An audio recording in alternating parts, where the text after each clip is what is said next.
Alright. I'm gonna have to sit down for this one. Spoilers.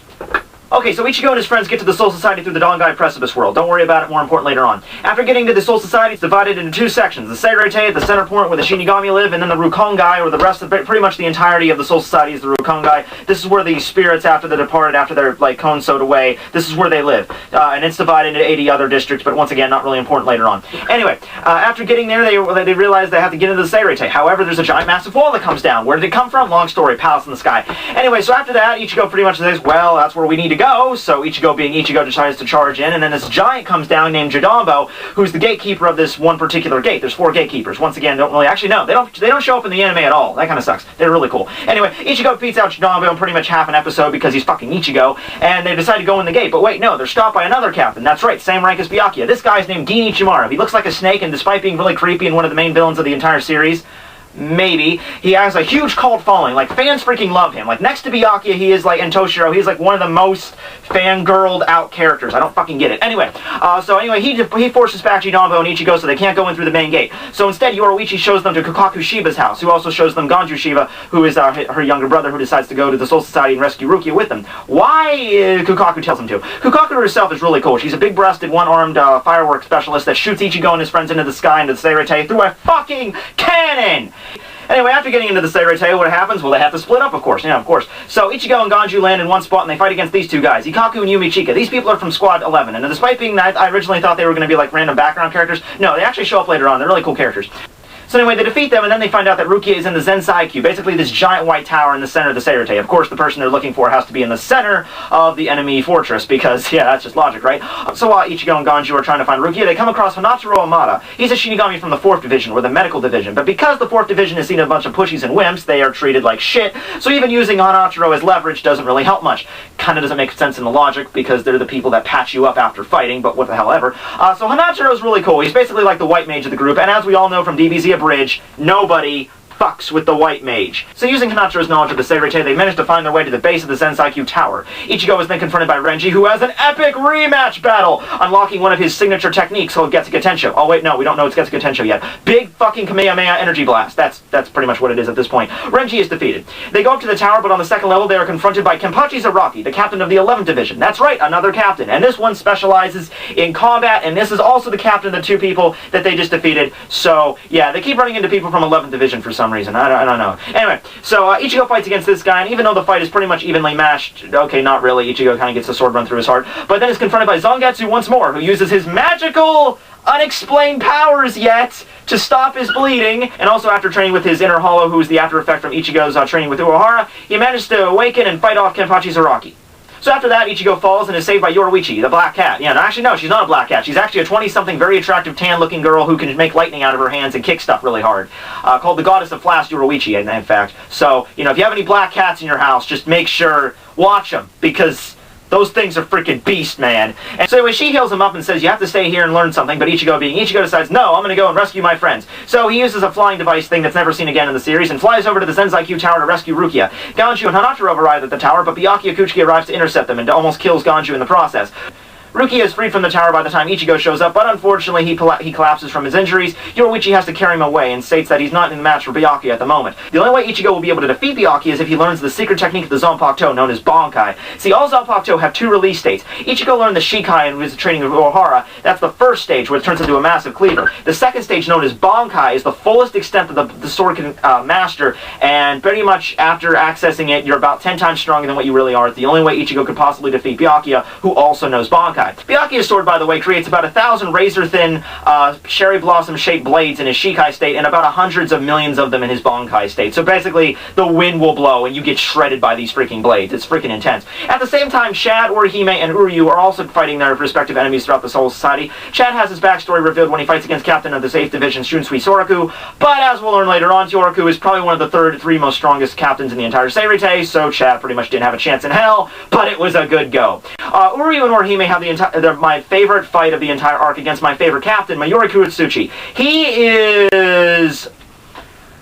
I can't come up with one word to describe him. I want to say masochistic, but as soon as I say masochistic, I also want to say sick, depraved, and possibly into some really weird hentai. But anyway, regardless of that, he's the first character to reveal his Bankai, Konjiki Asusoki Jizo, to which Uri reveals his Quincy Let's Steal final form fuck your face with a giant-ass arrow, and Mayuri is first to revert to jelly in order to save himself, and Ryu does actually manage to get to the Zensaikyuu Tower, but is immediately knocked out by Tozen, a captain of the 9th Division, who is actually more for peace than anything else. I like him. I'm sure he's going to be a nice, upstanding guy for the rest of the series. Anyway, so after everybody's injured, Orihime, Chad, and Ryu are basically captured and detained by the Soul Society inside this prison. Also, I forgot to mention this entire time, but there was also a murder conspiracy in the Soul Society, as if things could not get intense enough. Yes, the captain of the 5th Division, Sosuke Aizen, which is a pretty gentle, pretty likable dude. I mean, he seemed pretty cool to me. Anyway, he was killed in the courtyard of the Seirei, and we don't know who did it. But this guy, Toshiro Hitsugaya, captain of the 10th Division, who is also probably one of the most fan-favorite characters, has a suspicion it's the creepy snake dude I mentioned earlier.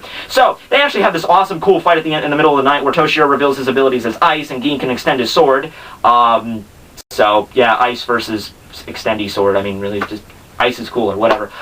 So we don't know if Gin killed him yet, but it's heavily implied that he did. We get a little bit of Rukia's past here as well with Kai Shiba, who is a member of the Shiba family related to Kukaku and Ganju, and actually looked a lot like Ichigo, but unfortunately died from a hollow possessing him. Rukia actually had to do the deed, so she's a little bit daunted and traumatized by the event. So anyway, going back to Ichigo, he is actually training with Bankai with Yoruichi using a special method to bring his Zanpakuto Zangetsu into the physical world. Renji also arrives to learn Bankai and actually does manage to learn it, go and fight Byakuya. Epic awesome fight. Yeah, the reason for this is Renji had a backstory with Rukia that was kind of important, blah blah blah. They're like brother sister or maybe, you know, lovers. I don't freaking know. Anyway, Renji goes and has this awesome fight with Byakuya, and despite the fact that Renji was the second in command of the 6th Division and spent a lot of time with Byakuya, it didn't really occur to him that Byakuya could use his Bankai as well. So, good effort, but really you should have thought this out more. Byakuya also states that in order to master Bankai, not just attain it, you have to train for at least 10 years. So Renji goes down, but he is eventually healed by the 4th Division captain of healing, Unohana, and Hanachiro Yamada as well. So the day of the execution arrives, we have a fight against Kenpachi versus Tozen and Sajin Komamura, which is freaking beast, but Kenpachi manages to fight off Tozen's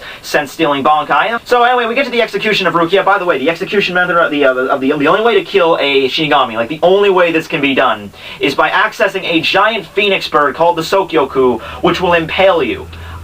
So, yeah, capital punishment, maybe a little bit more intense there. So, of course, she's all resigned to die when all of a sudden Ichigo shows up the last second wearing a badass cape and knowing Bankai. He confronts Byakuya Kuchiki while Yoruichi attacks the 2nd Division commander, Soifone, who is her successor and the like. So they have an awesome fight where they both, you know, kick things a lot and summon lightning bolts, but unfortunately Soifone is overwhelmed by her former she's a lesbian. That's the only way I can fucking describe this. Okay, she has the hots for Yoruichi. It's cool. I don't care. And you really can't say she doesn't, because the signals here are insane. It's cool. It's fine. I'm just saying that's the case. So she collapses in her lap and have a romantic ending and kiss. I don't fucking know. Anyway, cut back over to Byakuya versus Ichigo, the climax of the arc! Ichigo uses his Bankai, Tensa Zangetsu, which compresses his Bankai down into a black cloak with an awesome cool sword. Get a good look at it, because you'll be seeing of it a hell of a lot more in upcoming fights. Also, by the way, if you don't like the design of the sword, don't worry about it. It's going to get 2 revamps later on. Anyway, so they have an epic fight, and although you think Ichigo's going to win because he trained so hard and he did so much work and he learned Bankai, no, Byakuya is still much too talented. He's much more diverse at using his Bankai. He uses a mode called Senkei, which is basically summoning a bunch of swords. Ichigo is about to die, and I mean point blank,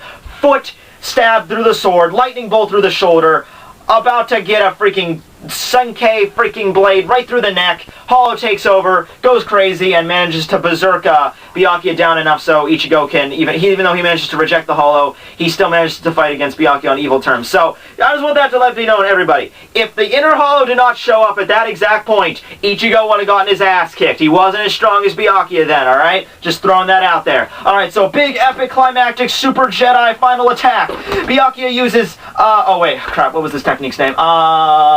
Shuke Haku Taken. Yeah, that's it. Basically summons two awesome angel wing blade things, and Ichigo just uses Getsuga Tensho. Don't worry about it. You'll be seeing that a hell of a lot more, too.